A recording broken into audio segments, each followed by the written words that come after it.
this is Krista Anderson. Thank you for joining me on another podcast. This is going to be a great podcast this evening because I have two people with me that I am really grateful, Gabe and Ashley, and we're just going to refer to them as the badass power couple this evening. Nailed it.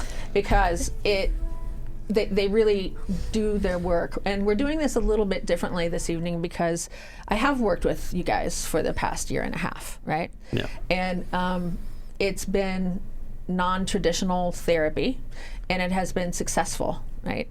And so the way we're going to start it this evening is going to be, I'm going to use traditional therapy that's called a genogram. It's from Bohemian therapy. I'm going to do a genogram. I did some sort of semblance of one for Gabe and Ashley so that they can do that with us. However, after we do that, we're going to talk about how you make it like non-traditional and you make it work for yourself. So that's the plan is this evening. I already have mine done, so we can kind of get into it if you want to. And I will explain mine. Here's what a genogram looks like. I know it looks like chicken scratches to y'all, okay? I know it does, but you give any therapist this genogram, they're going to go, whoop. The women don't like each other in that family, I can tell you. So, and this is my genogram, okay? So I'm not trying to like make fun of anybody. The women in my family are great. It's just that sometimes we're like, could I not see you for a year? And I'm not trying to be mean. That literally is what happens. So that's why that looks that way. I was going to say it looks like a basketball play. It's like really intense. I like that. Yeah. Sometimes I also call it like, it looks like the schematic for the electronics that go in the house. That too. Sometimes, it does. Right? Yeah. And so what's important to know for those of you that don't know what a genogram is, a genogram starts with, let's say, me as the client, okay, because I'm showing you. So, sorry, it's hard to get to this. It's a little awkward for me. This is me, circled right here. These are my two kids. These would be my parents and grandparents, and this would be my father and grandparents on the other side.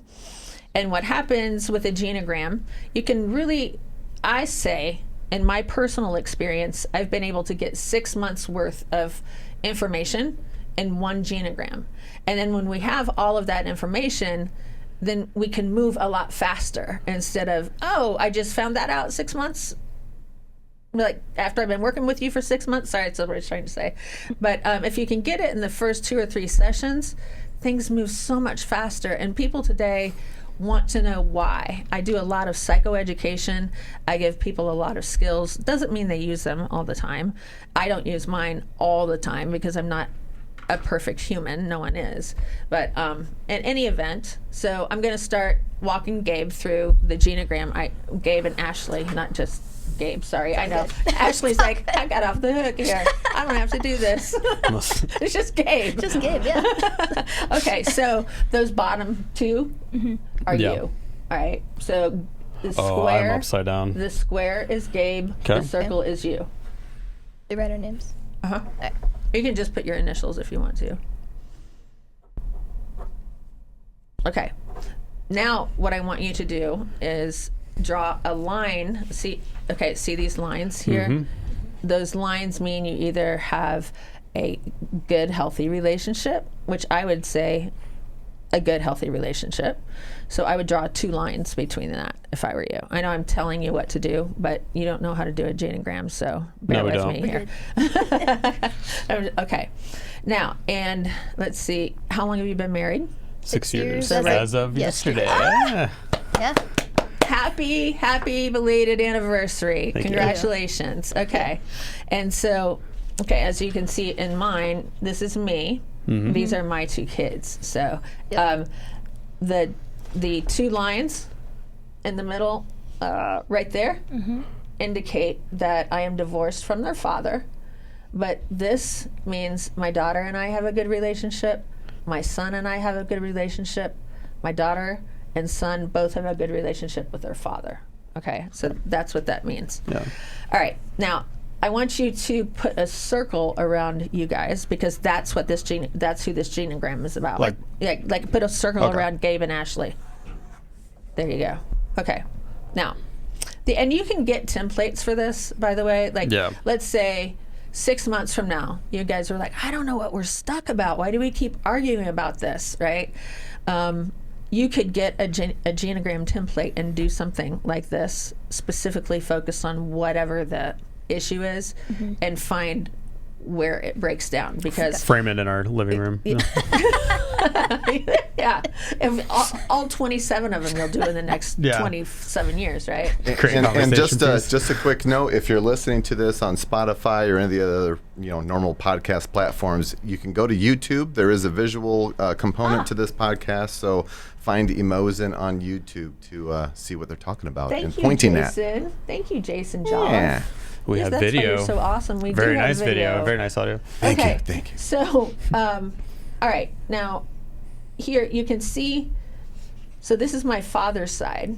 You can see as we're moving up, it goes back 3 generations. So this is my dad right here. These were my 2 uncles, and the only uncle that's still alive. Both of my grandparents are dead. You can see that I made a mark through that.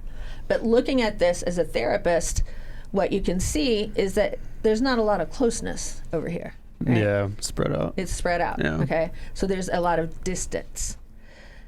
Over here on my mom's side of the family, you can see there's a lot of craziness, because those jaggedy lines means there's a lot of conflict. And oftentimes with couples, families that come from calm families are attracted to families that are pretty chaotic. And mind you, by the way, when I talk about this stuff, there is no judgment or shame or blame or anything. Everybody has issues that we go through. That's why I'm using my own genogram. There's nothing, I wouldn't know how to do this stuff if I wouldn't do my own work. Which, by the way, I have a self-compassion module right now that I'm doing my own work. Has nothing to do with what we're doing. I just wanted to prove to the people that are watching, I do my own work, right? So, okay, now you guys circled your own name. Now what I want you to do is we're going to go with the mom side first, so that's on the right side for both of you. And I want you to draw either let me do the schematic. This could be conflict, this is distance, this is close, this is really close, this is enmeshed, this is cut off. What are the 3 lines again? So the 3 lines are enmeshed, and do you know what enmeshed means? So for people that don't know, define that for our audience that are watching. So as a little kid, you remember that here's the church. Here's the church. Here's the steeple. Open up and see the people. Every time I hear the word enmeshed, I think of this. Yeah. Okay. Because with enmeshed, you don't know where you end and the other person begins. Right? Would you say codependence is like 100%? Thank you for listening, Gabe. Yes. Please say it again. Say again what you said. That was luck, by the way. Just say it again. I said, so codependence could be intertwined in there. Oh, yeah. Or it could be what codependence is. Oh, yeah. Sorry. Yeah. Codependence, period. Codependency equals But you got it. And where did you learn this? Through Emozen. Yes. You didn't know about this, right? And I'm not trying to pat my own back. I'm just saying this is how it works. Yeah. I find when clients have a lot of psychoeducation, they do better than when you just come talk once a week, right? Yeah. Okay, so we're doing the mom side. That's what I said. So I want you to draw a line from you, Gabe, and you, Ashley, to your mom. She's the circle, right? Yes, she's the circle. Right. And you've got to do it as, like, if it's conflictual, it can be a combo of stuff too. It can be your close but conflictual. It can be your distant but like cut off sometimes. Does that make sense? Mm-hmm. Does that make sense, Gabe? Yep. Okay. I'll do the same thing with your dad.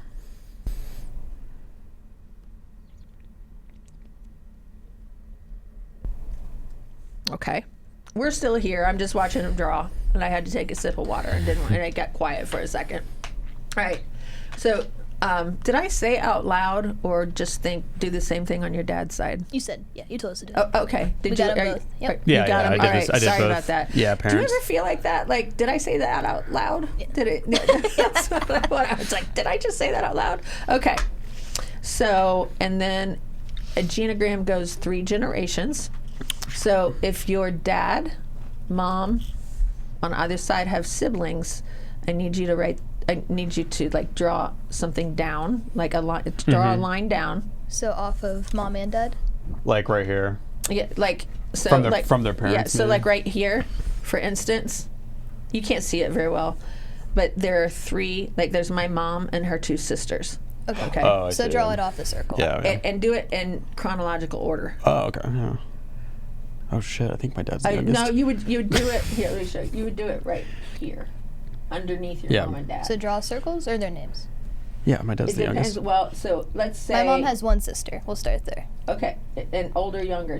Older. Mm-hmm. Yeah. So you draw 1 circle Oh gosh. Here. in front of your mom, because she's older. So so this is your mom. You I draw thought that a was cir- me. Oh, my bad. Yeah, You're yeah. right. Okay. Don't you know what? I just confused everyone. Yeah, I was good. wrong. It's all good. Nobody knew there was going to be a quiz on this podcast of Emozen. It was Did like I I'm mess back it in up? geometry. So what I would Pop want you to quiz. do with this is take that and put it here, down in here, right Oh, here, okay, though, okay. instead of there. That's where I confused myself. Got it. Okay. And Gabe, you're good. And You then got I'll all do of that. my dad. I can't remember if my mom is the youngest or middle, but I'm pretty sure she's the middle. Okay. Okay. My dad's in the middle. Because I never ask my aunts and uncles how old they are. This is how you would. Your dad. Older or younger? He's middle. Yeah. Yeah. And then but you also lost your stepdad. Right. So, put an X through your stepdad. Should I draw him? This is my real dad. Oh, yeah. I'll draw my dad. Oh, yeah, draw him in. I was going to do it for you, but that codependent thing came in. It's all good. I got it. Thank you. All right. Okay. Hopefully that's Okay. Yeah, no, that's fine. And so now we're going to do the same thing on your paternal side that we just did on your maternal side. Okay. You're going to draw lines to your grandparents or your parents. Sorry, you draw lines to your parents first. You know, what was your relationship like with mom? What was your relationship like with grandpa? Okay. That kind of thing. I just screwed it up again. Let me look at this. This is you guys. Mm-hmm. What was your relationship like with, This is Gabe's side, right? yes, your Okay. mother-in-law and your father-in-law? Oh, okay. And Gabe, you would do the same thing. What's your relationship like with your mother-in-law and father-in-law? You just mark Oh, it. Yeah, okay, you just yeah. put it in. Yeah. And what we're going to do when we get this done, I'm going to look at it and tell you, I know I've worked with you guys for a while, but I'm just going to look at it and say, okay, if someone just handed me this genogram as an assessment, I would tell you what I would see. Mm-hmm. And then you guys can say, that's so far off base. So you can go, whoa, never thought about that, right? Okay, so we're up to, tell me where we're up to. Grandparents, no, We're up we to just did our- I think I Parents. finished mine. Did you do your grandparents? My relationship with Now my we're grandparents? going with your grandparents. Yeah, we're going up one more. Yeah, we're going up one more. We're going up. So is this my mom's relationship with her parents? Yeah, it's going to be your relationship with your grandmother and your mom's relationship with her grandmother Got it. and your relationship with your aunt. I know, I just threw you. I'm doing a lot of these. Okay. Gabe, is everything working over there for you okay? Yes. It's good. You got it? I think so. Okay. All right. And then, if I guess, what would be the most appropriate line? I didn't know my father's parents. So I would do a cut off. Yeah. So They it seemed would- like very nice people, but I didn't meet them. and, so. and cut off doesn't always mean it's a negative thing. It just Yeah. means you don't know them, right? Yeah. So did you see what What's the cutoff? You know, the cutoff is like this. It's a line. Got it, okay. and just like that. Okay. Now here are some questions, and you can answer them if you want. But are there any diagnosed like addiction or anger management or mental health issues in your family? And if so, I just want this is not how you do it. Usually I'm doing this for the podcast. I want you to like just kind of color in the box, and we'll talk about it as we go.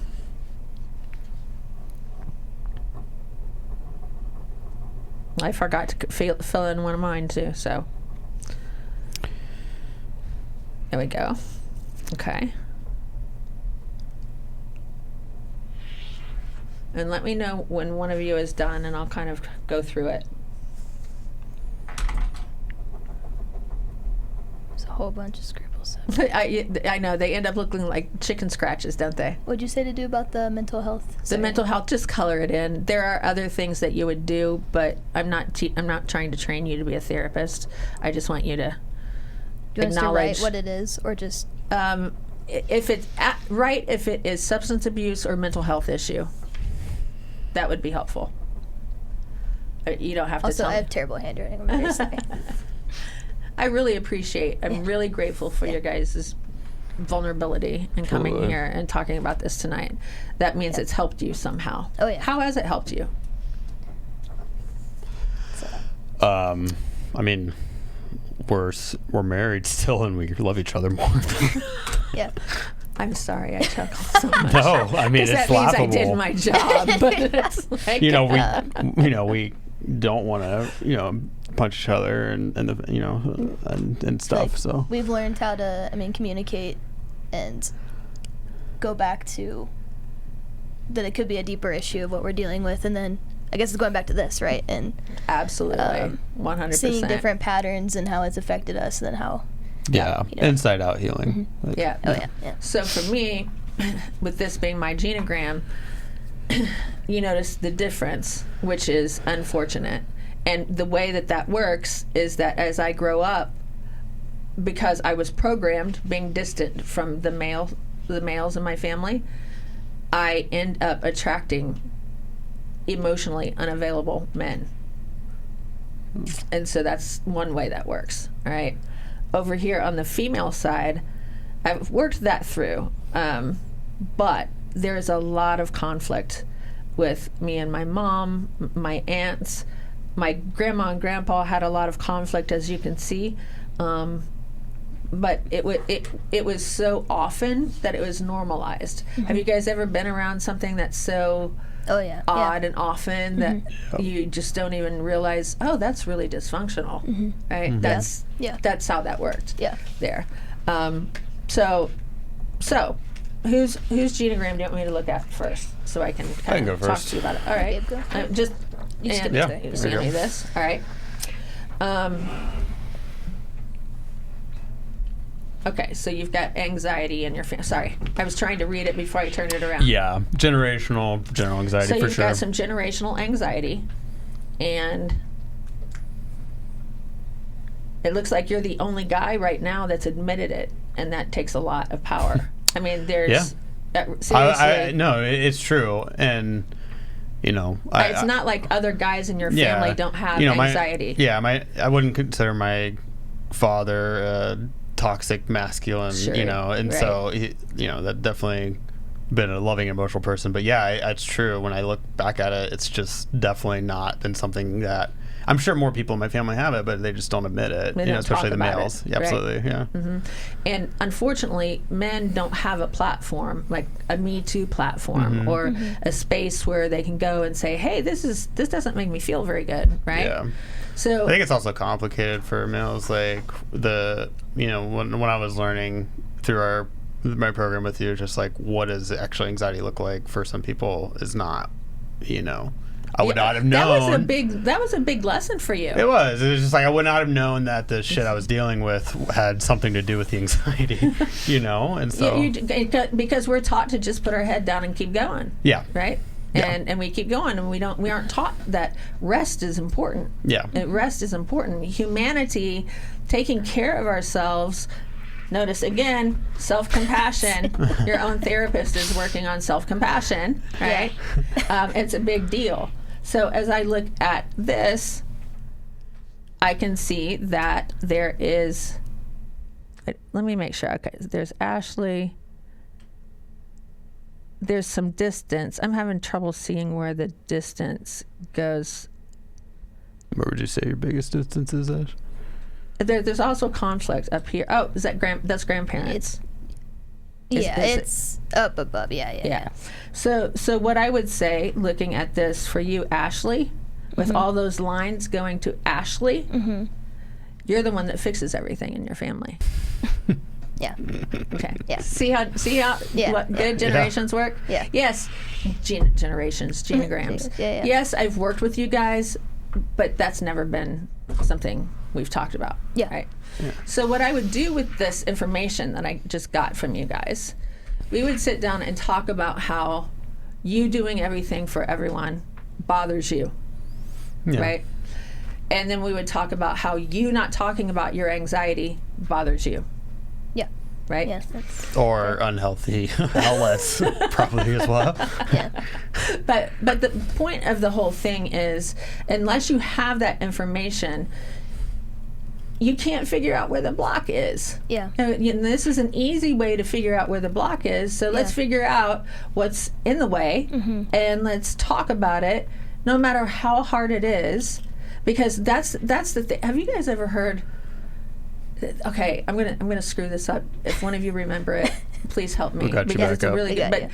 We might fail you, but it's the road out of hell. People get stuck in hell because they don't want to climb out of hell. It's something like that. The road out of hell is too scary. Do you guys know I what know I'm that talking- phrase, and Yeah, I I know just and messed it's it The up. road to Yeah. hell is paved with good intentions. That's that the one? That's a good one, but that's not what I'm thinking of. I was Yeah. talking about it's about coming out of hell. Coming out is accessible, but very few take it. Something like that. Something- Yeah, yes, you know. yes, Someone that's knows. it. Someone Yes, knows. yes. That's listening. Yes. So I'm talking about the alchemy of love right now, and love wins, man. I'm not kidding you. And I've been saying a lot. Good book. Love. You guys told me about that book Yeah, the other yeah, day, yeah. and I didn't even know it existed. But my whole point Controversial as hell, but it's a good book. of love winning is that,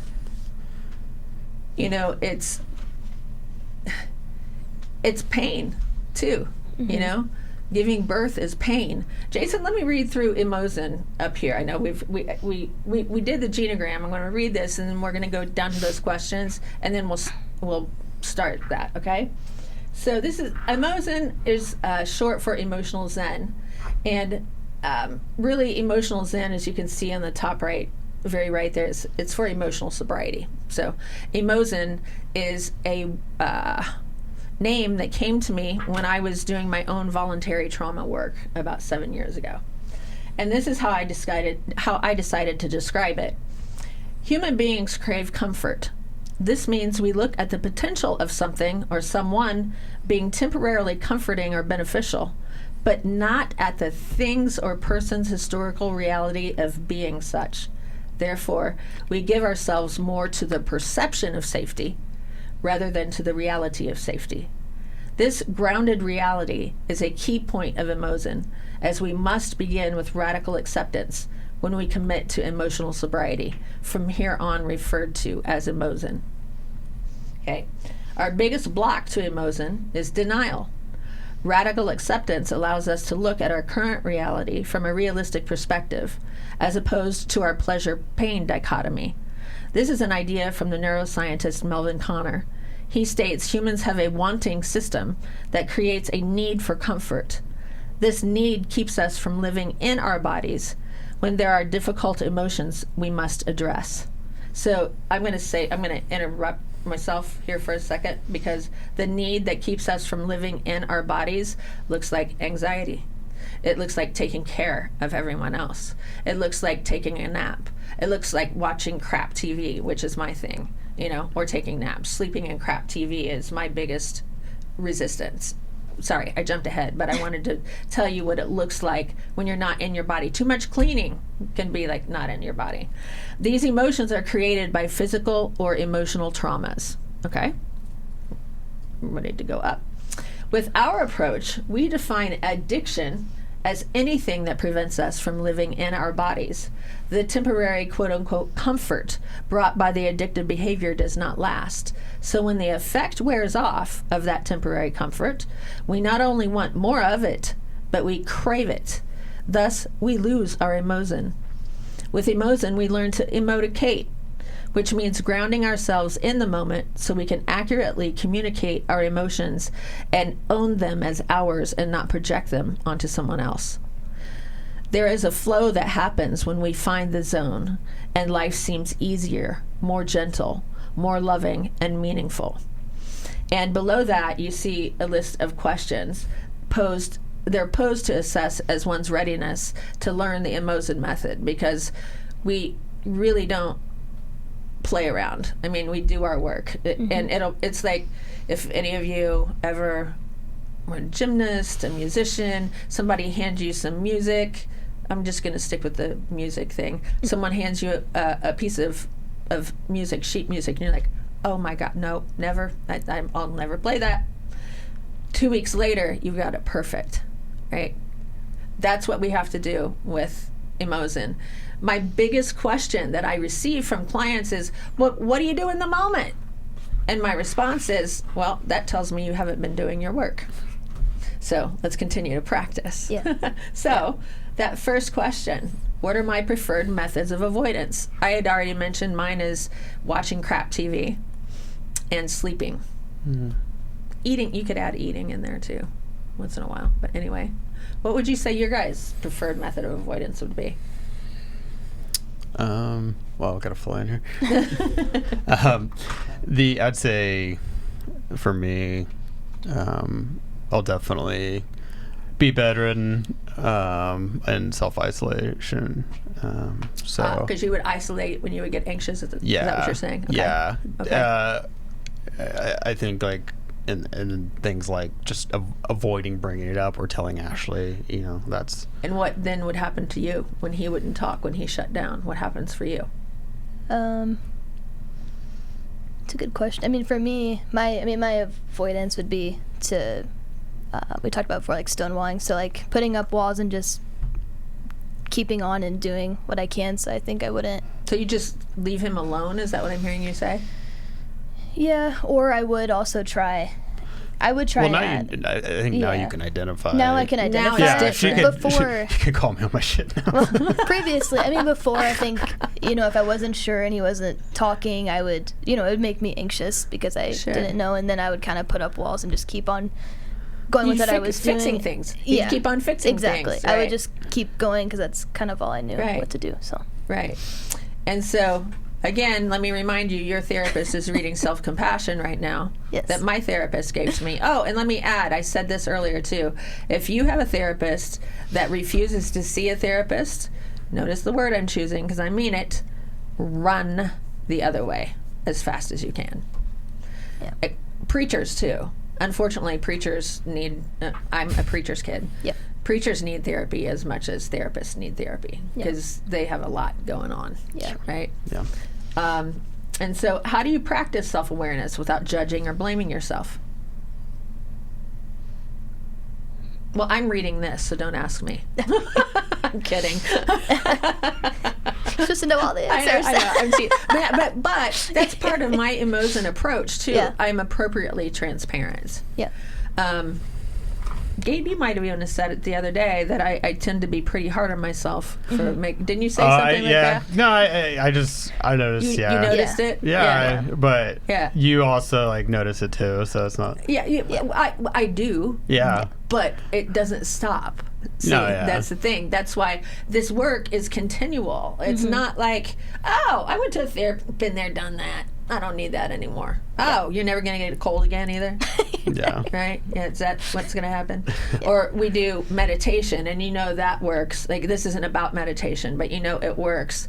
And they're like, well, it works in the moment, but then it doesn't do anything. I'm like, well, neither does a shower if you don't do it every day. So everything wears off. We have to maintain our self-care. Yeah. I'll get back to the question. Sorry. I had to throw that in there. It's good.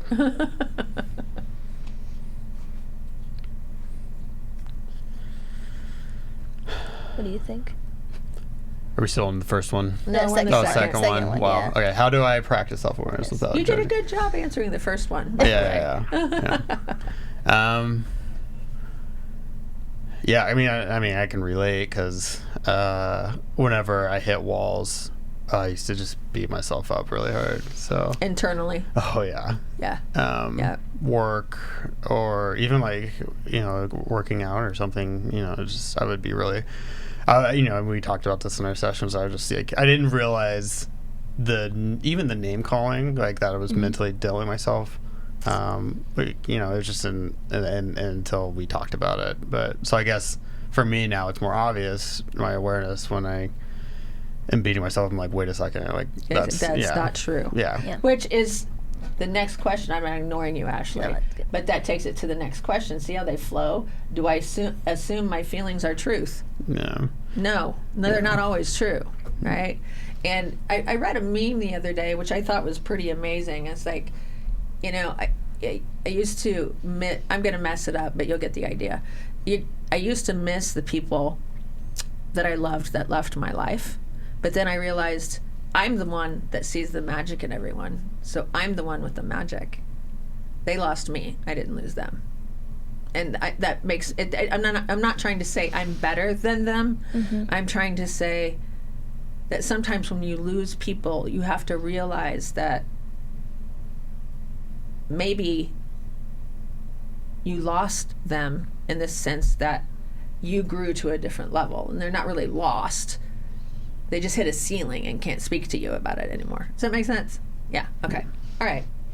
So yeah, do you assume your feelings are truth? I have a problem with that. I have to actively meditate to get that out of my head. Yeah. It's interesting to watch people go through that confliction in the moment because they see it.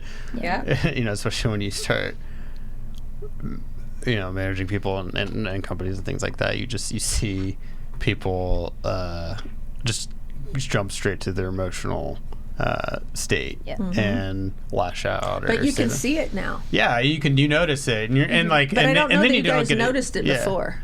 Yeah. Do you know what I mean? No, I don't think so. I don't think you noticed it before. And what you're talking about now... It's definitely one of those things where, like, we talked about it, and then I just wouldn't stop. Yeah. It's true. But the interesting thing about that is in less than... It might almost be a year that I've worked with you, but it's less than... close to almost, or we're about a year. We started last July. About a year. Yeah. Was it? Almost, Okay. yeah. Oh yay! Yeah, it was last July. Okay. Yeah, we're at a year.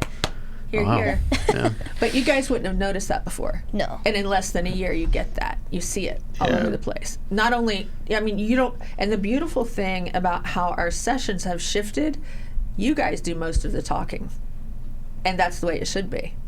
Because if I have to communicate for you, that means you're not doing a very good job of it at home. Mm-hmm.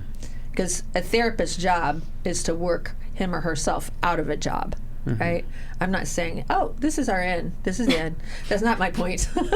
You leaving us? But I just think it's important to understand that, our feelings aren't always truth. And so so we got our preferred methods of avoidance. What does resistance look like in you? I know, that's a good one. That's a good... I can spoon feed you and help you a little bit if you want. Thank you. You'd fix everything for everybody. Yeah. Yeah. That's right. Yeah. What about you, Gabe? Ashley could also answer this one well for me, but I would say, I definitely anger will start to form. Mm-hmm. So I definitely can get pretty pissed off when I'm feeling like resistance or Well, and here's something interesting about anger. Anger is a secondary emotion. Mm-hmm. So I always want you to pause and look at what caused the anger, because that's what needs to be talked about, not the anger. Yeah, that's something I always remember you taught us is that. Oh, yay! Yeah. Oh, that was a huge, that was pivotal for us when it's like, oh, Gabe's mad because he has anxiety. Like, he's not just actually just an asshole all the time. He actually has issues going on. So. Yeah. Well, men exhibit symptoms of depression and anxiety very differently than women too. Testosterone is one of those keys, but we've got to pay attention to that differently. Let's see. Did I answer for me? What does resistance look like in me? No, I don't think so. Oh, well, that's what it looks like then. I tend to ignore things. I'm an exquisite minimizer. That's nice. See? Just sweep it under the rug. It's gone. We're in a Mosin flow right now. I get to call myself out. Resistance in me, it looks like anger too. It also can look like helplessness. Sometimes I can feel like I don't even exist, which is, and that goes back to, I assume my feelings are truth. I mean, clearly I exist, but it's just like, those are just those random thoughts, existential thoughts when you can't sleep and you might be stressed, you know, so, yeah. Gabe, you answered that too, right? Yes. Okay. So, what have I done when I've known exactly what I need to do?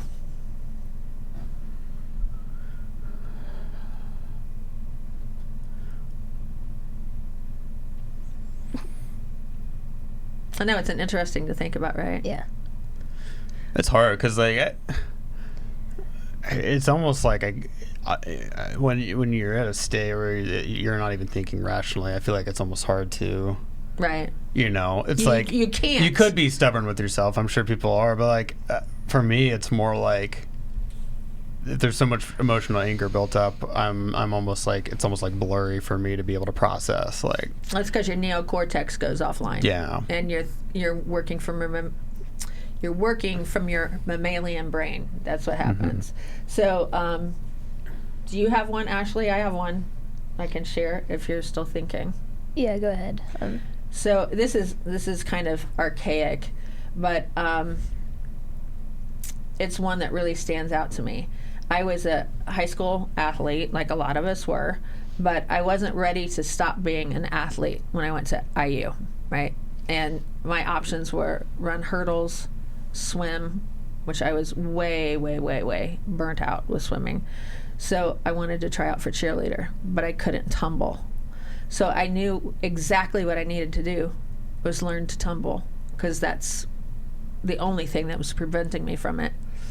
And I made it all 4 years, right? But I didn't learn to do it till I was 18. And so that result was, oh, if I find the right teacher and my mind is really in it, I can do whatever I want to do. That's how that affected me. Did that help? Yeah, I mean, I'm trying to think something for myself personally. And that's interesting that you're trying to think about it because you're a fixer. So probably as a therapist, I'm going to throw this out there just for shits and giggles.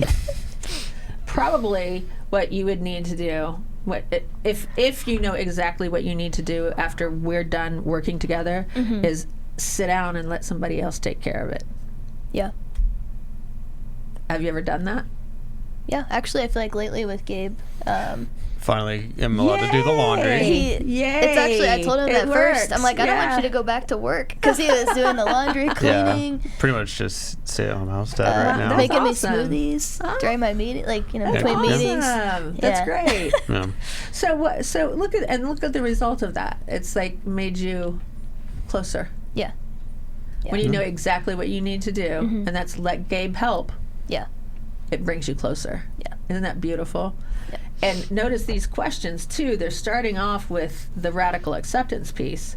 But look at the next question. What does gratitude feel like in my body? Feels good. Yeah. Yeah.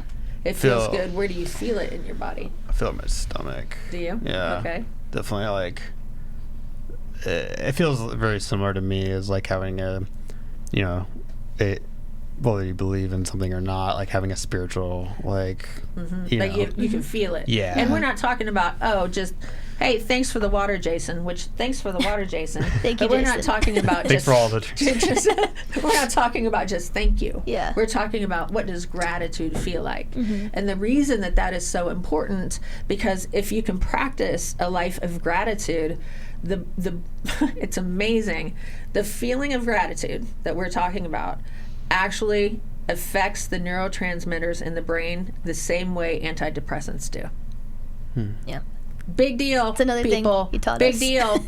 Yeah. Big freaking deal. Yeah. Okay, so gratitude in my body feels like I could literally float away. It literally. It's like I a could weight off. Yeah. Yeah. Yeah. What about you, Ash? I feel that, and I feel like I feel it in my chest, to my stomach. I remember, I think it was probably about maybe a month ago. I was talking to you on the phone during one of our sessions, and I was sitting outside, and we did this together, and I remember we were talking about Finn, my dog. Yeah. And how, like, I love Finn. By the way, their dog is my crush. It's my boyfriend. If anybody gets near me, Finn will eat you. He is very protective. He is very protective. He is. But you use that as an example, and it was amazing how a dog, and just you walking me through gratitude, and I don't know, like Finn laying by me or like giving me a kiss or something, like how that actually calmed me. So that was... Yeah, and Finn, though, what you got to know, because we have a mammalian brain, Finn felt that. Yeah. That's what we don't know. And that's part of my unorthodox way of doing therapy, is paying attention to how we're affecting the things that are around us, right? How does gratitude assist with healing? I kind of gave that to you earlier, but see if you remember. No, you can still be my clients if you don't get it wrong. I mean, if you get it wrong. What did I say gratitude does to the neurotransmitters in your brain? I mean, yeah, like I would agree with that. It is healing. It's, I think it takes control, in a, there's an unhealthy amount of control, but like I think it puts you in control of yourself and your emotions when, because to me it's essentially a reality check, because a lot of times those emotional issues are just for me with a struggle with general anxiety, just irrational racing thoughts. And so when you have gratitude, you're grounded and you have a reality check. At least that's what, for me, I like that's that. I like that description. Thank you. Ashley, did you already answer that question? I think so. I do. I think you did too. Or are we letting her off the hook? Did you answer it? If you have anything to add, babe. I mean, the grounding is huge. I mean, I remember feeling, like, I was saying, like, in that, when we did that practice together, and just sitting outside, like, being out in nature and feeling that, like, you walking me through it, just, like, I felt grounded, and I didn't feel that anxiety. I felt... You asked me how I felt. You told me we did like a 1 out of 10 before and after, and I think it went down like 4 or 5. And it went down a lot, actually, just through a breathing exercise. Yeah, I remember teaching my daughter that before she went to college. I think I told you guys this, but it's funny, and I'm not making fun of you, Alyssa Pearson. I love you dearly.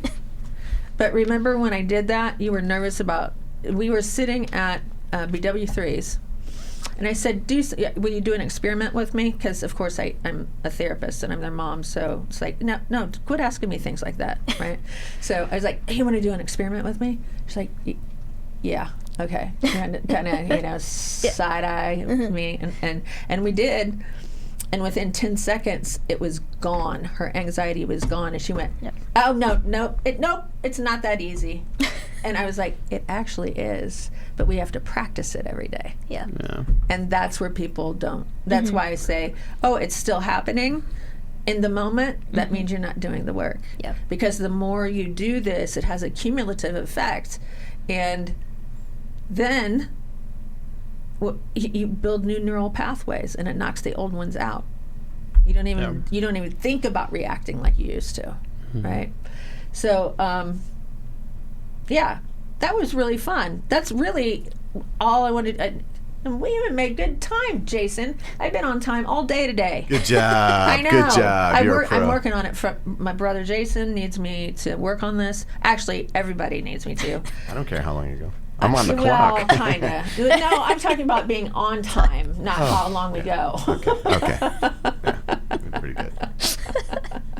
So, what did you get from...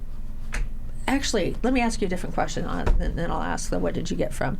How is Emozen helpful for you guys versus traditional therapy? Have you had traditional therapy? I haven't had. I've never had. I've been in counseling, which was helpful, but... And it is helpful. I'm not dogging traditional therapy. I want all of my colleagues that are traditional therapists to know I'm not dogging traditional therapy. You guys suck. I think the biggest thing, and I've even comparing, my therapy experience with other, like my friends that are in therapy, is that I was given tools, so we're not talking, I can help myself. Yes. And I know what to do now. Yes. Versus waiting until I meet with you again to Yeah. know how to solve my problem. And the other thing too, though, you can call for a 10 or 15 minute Oh, yeah, and check-in, we've right? done that You can- multiple yeah. times, Yeah, yes. but that's okay. Yeah. And that's connection. We are designed to connect. God Yeah. designed us to connect. Whatever you want to call God, Shiva, Abba, Yeah. Ra. You know where I am Yeah. with that, right? Yeah. There's a higher power, Yeah. but everybody calls the higher power something different. Mm-hmm. It's a really big deal to do your work every day. Yeah. And I would say that the first hour of the day is the best hour. I call it the power hour. You know, do I do it every day? No. And please don't think, I hope I'm not giving anybody the impression that I'm sitting in this chair that like I am a perfectionist and I do it right all the time. I don't. I have made mistakes and I have owned them. During COVID, when I had COVID, I think I even like forgot a couple of appointments with you guys, and I'm ashamed to admit that. But COVID is COVID, and I was really sick for like 3 weeks. Pretty valid. Oh, yeah. Pretty valid. I had to cancel some with you, too. Right, because Oh, we had the same We were- reaction Yeah, to you both those had it things. pretty bad, yeah. But the point is about being kind and being human, and I find in my profession that when I'm hearing therapists talk to each other, they're more worried about getting sued, or is that protocol, and we do need best practice, right? We do need to have best practice. What's the best healing formality? Professionalism is important. Yeah, absolutely. Professionalism is certainly important. Your training is important. Like, I would never go to a therapist that has not passed, like, the testing, right? Yeah. Or doesn't keep up with the testing. So all of that is relevant, but the way that I apply it with Ep7 is more about pulling it all together. Yeah. Are you guys old enough to remember the barrel of monkeys? Yeah. Oh, yeah. Okay. And they're all connected. Yeah. So when I think of the way that I work with my clients, my goal is to grab that one monkey that's hooked to every other monkey, and you can just pick that one up, and everything else comes with it. Yeah. You don't always have to work on every single thing, Yeah. right? Sometimes you can go, oh, you're the guy that has anxiety that actually admits it. You're not the only guy in your family that has it. Yeah. You're just the only one that talked about it, Yeah. right? So there's their barrel of monkey that lifted up. Yeah. Does that make sense? Yeah. Yeah. Okay. Do you guys have any questions for me for the evening? No. think so. No. This is great. So, What? Are you being serious? I am being serious. Okay. Okay. If so I wasn't serious, we would have left you as a client a long time ago. Well, I really, I cannot thank you enough for being the awesome, badass couple that you are. And we're willing to open up and be vulnerable in this space because it's really important.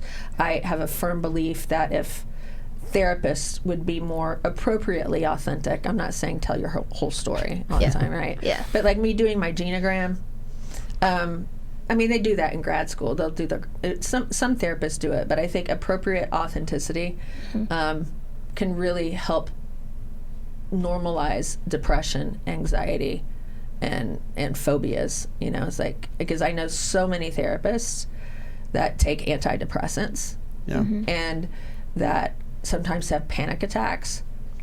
Yeah. Nobody talks about it though. Yeah. Right.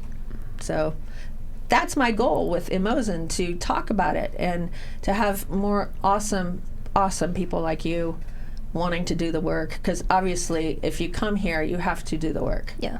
It's not something you can we don't just sit and talk for 15 minutes. Right.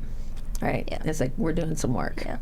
And thank you for all you've done for us. Absolutely. Yeah. And your You're transparency. very welcome. and You're very We welcome. tell all our friends know about you. They know you're the best therapist. So Well, thank you. I appreciate that. I wasn't even looking for that. I feel a little like self-compassion part here. I was like, Just receive that. Shit, I need to go read this. If you could just look directly into the camera and repeat those words, that'd be great.